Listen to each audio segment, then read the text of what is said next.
আসসালামু আলাইকুম, স্বাগত জানাচ্ছি আন্তর্জাতিক সংবাদে। জানিয়ে দেব সর্বশেষ আপডেট আন্তর্জাতিক সংবাদ। শুরুতে সংবাদ শিরোনাম, পরে বিস্তারিত।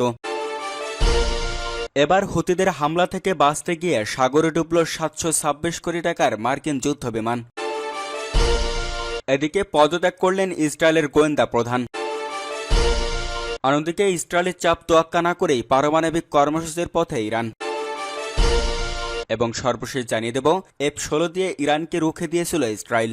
এতক্ষণ শুনছিলেন সংবাদ শিরোনাম, এবার বিস্তারিত। তবে তার আগে আমাদের চ্যানেলটি সাবস্ক্রাইব করুন এবং লাইক, কমেন্ট, শেয়ার করে পরবর্তী আপডেট পেতে আমাদের সাথেই থাকুন। হুতিদের হামলা থেকে বাঁচতে গিয়ে সাগরে ডুবল 726 কোটি টাকার মার্কিন যুদ্ধ বিমান। যুক্তরাষ্ট্রের বিমানবাহী রণতরী USS হ্যারি এস ট্রুম্যান থেকে দেশটির নৌবাহিনীর একটি FA-18 সুপার হর্নেট যুদ্ধ বিমান সাগরে পড়ে ডুবে গেছে। গতকাল সোমবার এক বিবৃতিতে নৌবাহিনী এই কথা জানিয়েছে। যুদ্ধ বিমানটির দাম $6 কোটিরও বেশি, যা বাংলাদেশি টাকায় 726 কোটি টাকা। একজন মার্কিন কর্মকর্তা বলেন, প্রাথমিক তথ্য অনুযায়ী ইয়েমেনের হুতি বিদ্রোহীদের ছোড়া ক্ষেপণাস্ত্রের আঘাত এড়াতে রণতরীটি বড় ধরনের একটি বাঁক নিয়েছিল। তখন যুদ্ধ বিমানটি সাগরে পড়ে যায়। এই ঘটনায় একজন নাবিক সামান্য আহত হয়েছেন জানিয়ে নৌবাহিনীর বিবৃতিতে বলা হয়, রণতরীর যুদ্ধ বিমান রাখা স্থানে FA-18 বিমানটি টেনে নেওয়া হচ্ছিল। এ সময় ক্রু বিমানটির নিয়ন্ত্রণ হারিয়ে ফেলেন। এতে যুদ্ধ বিমান ও সেটিকে টেনে নেওয়ার কাজে ব্যবহৃত ট্রাক্টর দুটি সাগরে পড়ে যায়। হুতি বিদ্রোহীরা গতকাল বিমানবাহী রণতরী USS ট্রুম্যানকে লক্ষ্য করে ড্রোন ও ক্ষেপণাস্ত্র হামলা চালানোর দাবি করেছিলেন। তাদের বিরুদ্ধে বড় ধরনের মার্কিন অভিযানে অংশ নিতে রণতরীটি এখন লোহিত সাগরে অবস্থান করছে। বিবৃতিতে আরও বলা হয়, যুদ্ধ বিমানটি সরিয়ে নেওয়ার কাজে নিয়োজিত ক্রুরা বিমানটি সাগরে পড়ে যাওয়ার আগে বেরিয়ে আসতে তাৎক্ষণিক পদক্ষেপ নেন। ঘটনাটি তদন্ত করা হচ্ছে। আরেকজন মার্কিন কর্মকর্তা বলছেন, যুদ্ধ বিমানটি ডুবে গেছে। নৌবাহিনীর দেওয়া তথ্য অনুযায়ী একটি F-18 যুদ্ধ বিমানের দাম $6 কোটির বেশি। USS ট্রুম্যান প্রায় ইরান সমর্থিত হুতি বিদ্রোহীদের হামলার লক্ষ্যবস্তু হচ্ছে। মিশরের কাছে একটি বাণিজ্যিক জাহাজের সঙ্গে সংঘর্ষ হলে গত ফেব্রুয়ারিতে রণতরীটি সংবাদের শিরোনাম হয়। তবে ওই ঘটনায় কেউ হতাহত হননি।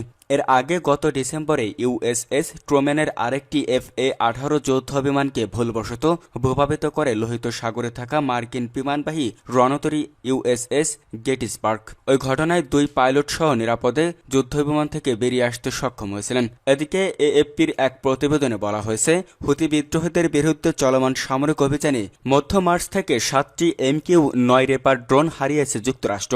গতকাল একজন মার্কিন কর্মকর্তা এই কথা জানিয়েছেন।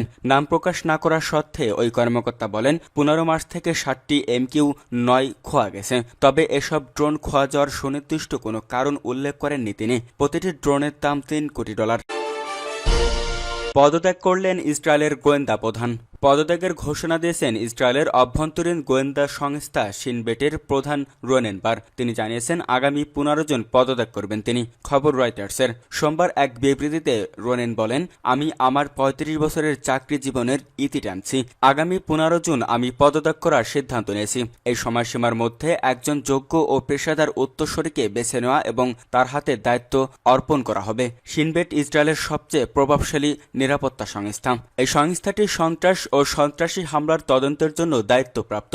2023 সালের 7 অক্টোবর ফিলিস্তিনের গাজা উপত্যকা নিয়ন্ত্রণকারী গোষ্ঠী হামাস যে নজিরবিহীন সন্ত্রাসী হামলা চালিয়েছিল, তার প্রধান তদন্তকারী ভূমিকায় ছিল শিনবেট। তবে গত বেশ কয়েক মাস ধরে নেতানিয়াহু এবং তার নেতৃত্বাধীন যুদ্ধকালীন মন্ত্রিসভার সঙ্গে দ্বন্দ্ব চলছিল শিনবেটের। তদন্তের গতি প্রকৃতি ও ফলাফল প্রধানমন্ত্রী বেনিয়ামিন নেতানিয়াহু এবং তার মন্ত্রিসভার কঠোরপন্থী সদস্যদের প্রত্যাশা অনুযায়ী না হয় শিনবেট এবং রোনেন বারের উপর ক্ষুব্ধ হয়ে উঠেছিলেন তারা। এর মধ্যে গত 16 মার্চ নেতানিয়াহু প্রকাশ্যে বলেন, অনেকদিন আগেই তিনি রোনেনের উপর থেকে আস্থা হারিয়ে ফেলেছেন। নেতানিয়াহু আরও বলেছিলেন যে রোনেন যদি তার স্বপদে বহাল থাকেন তাহলে সন্ত্রাসবিরোধী অভিযান এবং সরকারি কর্মকর্তাদের নিরাপত্তায় তার নেতিবাচক প্রভাব পড়বে বলে মনে করেন তিনি। এরপর রোনেনকে চাকরিচ্যুত করার চেষ্টাও করেছিলেন নেতানিয়াহু, কিন্তু দেশজুড়ে প্রতিবাদ ও তীব্র সমালোচনার পর সেই চেষ্টা থেকে বিরত হতে হয় তাকে। পরে ইসরায়েলের সুপ্রিম কোর্ট রোনেনকে চাকরিচ্যুত করার চেষ্টার উপর স্থগিতাদেশ দেন। বিভিন্ন সূত্রে জানা গেছে, বিক্ষোভ প্রতিবাদ নস্যাৎ করতে রোনেনকে বিক্ষোভকারীদের মধ্যে গুপ্তচর নিয়োগের নির্দেশ দিয়েছিলেন নেতানিয়াহু, কিন্তু এই নির্দেশ প্রত্যাখ্যান করে শিনবেট প্রধান। তারপর থেকেই নেতানিয়াহুর সঙ্গে দ্বন্দ্ব শুরু হয় তার। ইসরায়েলি চাপ তোয়াক্কা না করেই পারমাণবিক কর্মসূচির পথে ইরান। ওয়াশিংটনের সঙ্গে পরোক্ষ আলোচনায় ইরান স্পষ্ট জানিয়ে দিয়েছে, ইউরেনিয়াম সমৃদ্ধ করার অধিকার তাদের অভ্যন্তরীণ ও সার্বভৌমত্ব বিষয়। একই সঙ্গে যুক্তরাষ্ট্রের একতরফা ও অবৈধ নিষেধাজ্ঞা কার্যকরভাবে প্রত্যাহারের দাবিও তুলেছে তেহরান। সোমবার 28 এপ্রিল এক সাপ্তাহিক সংবাদ সম্মেলনে ইরানের পররাষ্ট্র মন্ত্রণালয়ের মুখপাত্র ইসমাইল বাঘাই বলেন, ইউরেনিয়াম সমৃদ্ধকরণ এবং অর্থবহ নিষেধাজ্ঞা প্রত্যাহার ইরানের রেড লাইন, যা আলোচনার কেন্দ্রবিন্দুতে রয়েছে। তিনি বলেন, আমরা আমাদের মূল নীতিগুলোর প্রতি সর্বোচ্চ গুরুত্ব দিয়ে এগোব। এসব নীতির প্রতি সম্মান না দেখানো হলে কোনো চুক্তি হবে না। ওমানের মধ্যস্থায় সম্প্রতি ইরান ও যুক্তরাষ্ট্র 3 দফা পরোক্ষ আলোচনা করেছে। তেহরান স্পষ্ট করেছে, ইউরেনিয়াম সমৃদ্ধকরণ একটি সার্বভৌম অধিকার, যেখানে কোনো আপোষের সুযোগ নেই। ইরানের রাজনৈতিক বিষয়ক উপপরাষ্ট্রমন্ত্রী মাজিদ তখত রাভানসিও দেশটির দৃঢ় অবস্থানের কথা পুনর্ব্যক্ত করেছেন। তিনি মজলিসের সামনে বলেন, শূন্য ইউরেনিয়াম সমৃদ্ধকরণ, ইরানের প্রতিরক্ষা সক্ষমতা এবং আঞ্চলিক প্রভাব, এই 3টি বিষয় আলোচনার বাইরে। অন্যদিকে ইসরায়েল তীব্র আপত্তি করে জানিয়েছে এবং বলেছে, ইরানকে অবিলম্বে ইউরেনিয়াম সমৃদ্ধকরণ সম্পূর্ণ বন্ধ করতে হবে, নতুবা তারা যে কোনো সময় পারমাণবিক বোমা তৈরির দিকে এগিয়ে যেতে পারে। তবে যুক্তরাষ্ট্র তুলনামূলকভাবে নমনীয় অবস্থান নিয়েছেন। ওয়াশিংটন শান্তিপূর্ণ উদ্দেশ্যে পারমাণবিক কর্মসূচি পরিচালনার অধিকার ইরানকে দিতে প্রস্তুত বলে আভাস মিলেছে। ইসরায়েলি প্রধানমন্ত্রী বেনিয়ামিন নেতানিয়াহু সম্প্রতি জেউস নিউজ সিন্ডিকেট আয়োজিত এক সম্মেলনে বলেন, যে কোনো উপায়ে হোক ইরানের পারমাণবিক অস্ত্র অর্জনের সব পথ বন্ধ করতে হবে। ট্রাম্পের সঙ্গে সাম্প্রতিক আলাপের প্রসঙ্গ টেনে তিনি জানান, যুক্তরাষ্ট্রের সঙ্গে আমাদের ঘনিষ্ঠ সম্পর্ক আছে, কিন্তু জাতীয় নিরাপত্তার প্রশ্নে ইসরায়েল নিজের সিদ্ধান্ত নিজেই নেবে। ওমানের মাধ্যমে ইরান যুক্তরাষ্ট্র আলোচনায় আংশিক অগ্রগতি হলেও নেতানিয়াহু তা নাকচ করে দিয়েছেন। তিনি লিবিয়ার উদাহরণ টেনে বলেন, যদি ইরান লিবিয়ার মতো সমস্ত পারমাণবিক ও রাসায়নিক কর্মসূচি বাতিল না করে, তাহলে তা কোনোভাবেই গ্রহণযোগ্য হবে না। এদিকে ইরানের পররাষ্ট্রমন্ত্রী আব্বাস আরাকুসি সোমবার 28 এপ্রিল জানান, ইরান তাদের অভ্যন্তরীণ নীতি ও সার্বভৌমত্ব সিদ্ধান্তের উপর বাইরের চাপ বরদাস্ত করবে না। তিনি সতর্ক করে বলেন, ইরানের বিরুদ্ধে কোনো আগ্রাসন হলে এর জবাব হবে অত্যন্ত কঠোর। আরাকি আরও বলেন, ইরান যুক্তরাষ্ট্র আলোচনায় প্রেসিডেন্ট ট্রাম্পের উপর ইসরায়েলের অস্বাভাবিক প্রভাব খুবই দৃষ্টিকটু এবং তা কূটনৈতিক প্রচেষ্টার জন্য শুভ লক্ষণ নয়। উল্লেখ্য, ইসরায়েল একদিকে যেমন ইরানের পারমাণবিক কর্মসূচিতে সামরিক হামলার ইঙ্গিত দিয়েছে, অন্যদিকে যুক্তরাষ্ট্র এখনও কূটনৈতিক সমাধানের পথেই থাকতে চায় বলে জানিয়েছে।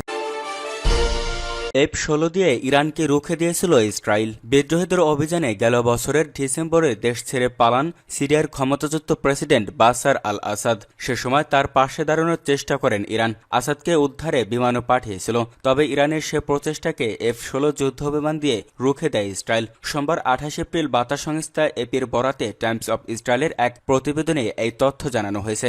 ইসরায়েলের প্রধানমন্ত্রী বেনিয়ামিন নেতানিয়াহু বলেন, গত বছর ইসরায়েলি যুদ্ধবিমান সিরিয়াগামী ইরানি বিমান আটকিয়েছিল। তারা সিরিয়ার তৎকালীন প্রেসিডেন্ট বাশার আল আসাদকে সাহায্য করতে সেনা পৌঁছাতে চেয়েছিলেন।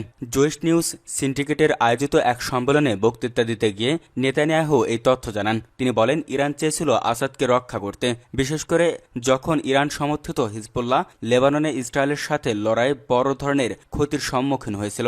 নেতানিয়াহু দাবি করেন, তারা আসাদকে বাঁচাতে চেয়েছিল।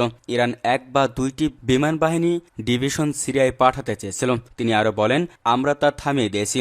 আমরা কিছু F-16 যুদ্ধবিমান পাঠিয়েছিলাম কিছু ইরানি বিমানের দিকে। এর ফলে বিমানটি ফিরে যেতে বাধ্য হয়। বিমানটি দামেস্কের দিকে যাচ্ছিল। তবে এ বিষয়ে নেতানিয়াহু বিস্তারিত কোনো তথ্য দেননি। গত ডিসেম্বরে বাশার আল আসাদ ইসলামপন্থী বিদ্রোহীদের কাছে ক্ষমতাচ্যুত হন। আসাদের পতনের পর থেকে ইসরায়েল ও ইরানের ভূমিকাকে ঘিরে ব্যাপক সমালোচনা চলছে।